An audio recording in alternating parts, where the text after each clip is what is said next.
Thanks for joining me today. I'm Alyssa Grimshaw, one of the biomedical research and education librarians here at the Yale Harvey Cushing Hay Whitney Medical Library. This short session is part of our What's the Difference series on evidence synthesis methods. This session compares systematic reviews and umbrella reviews, two structured evidence synthesis approaches that operate at different levels of evidence. Understanding this distinction helps researchers interpret findings and choose the appropriate review type for their research question.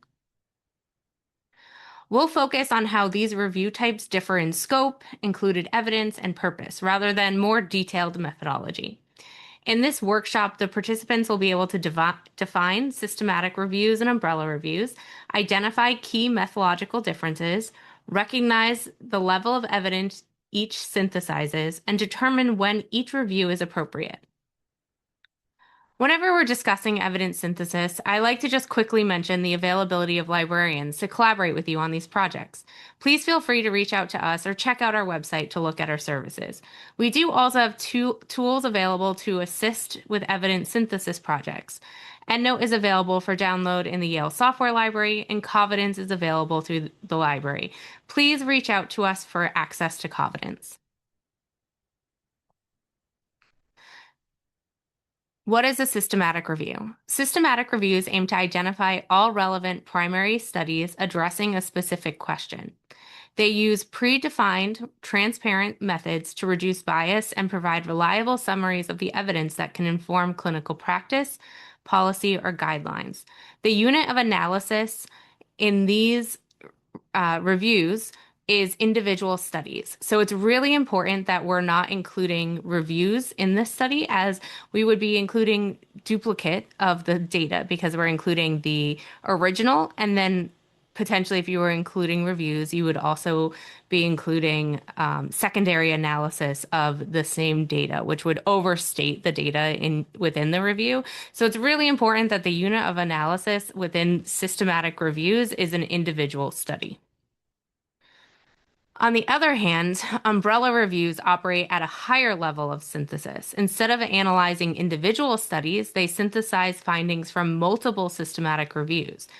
These are especially useful when there are many systematic reviews on a topic that already exists and the decision makers need big picture summaries.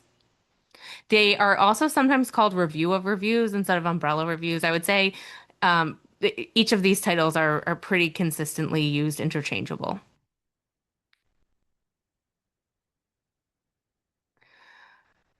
So if we're doing a side-by-side comparison of systematic and umbrella reviews, the most important distinction is that unit of analysis. Systematic reviews synthesize studies, umbrella reviews synthesize reviews. You can think of umbrella reviews as sitting one level higher in the evidence ecosystem than a systematic review. Oftentimes, we'll also see that the research question is a little more broad overview level rather than in a systematic review. It's typically more focused and specific.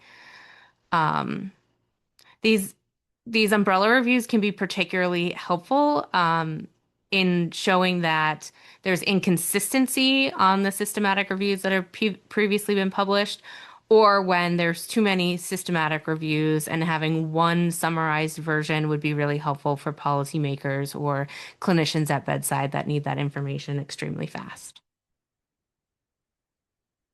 All right, so when we're thinking about choosing the right approach, if the literature consists mainly of individual studies, a systematic review is appropriate. If the field already contains multi-systematic reviews, an umbrella review might help synthesize findings effectively and identify agreement or contradictions. It's also important to think about what outcomes are included in the systematic reviews for an umbrella reviews. If you find that many of the reviews are looking at different outcomes or using different measurements or statistical analyses in their meta-analysis, it might be pretty difficult to actually do the umbrella review because the data within the studies is you can't synthesize it across. But similar to a bunch of these other videos, that the point here is that there's not one review type that's better than the other. It's all about fitting the review type to the purpose of your research question. Okay, so our key takeaways is that systematic reviews summarize research studies, umbrella reviews summarize systematic reviews. They answer different questions and operate at different level of evidence synthesis. Both are extremely important and have a place in the medical literature. If you're interested in learning more about review types, I'd recommend these two papers. The Grant and Booth paper is a bit dated, but provides a great foundation. The Sutton paper builds on what Grant and Booth established in 2009, but you'll see that they've switched from review types to review families because now there are significantly more than 14 types of reviews for you to choose from. It's a little more updated, but very complicated, so I would definitely recommend reading the 2009 paper before jumping into Sutton. Then I also recommend the What Review is Right for You interactive tool, which can be really helpful. It asks you a series of questions and then provides recommendations on what review it thinks would be best for you based on those answers. If you have any questions, please feel free to reach out to me or to reach out to your research and education library.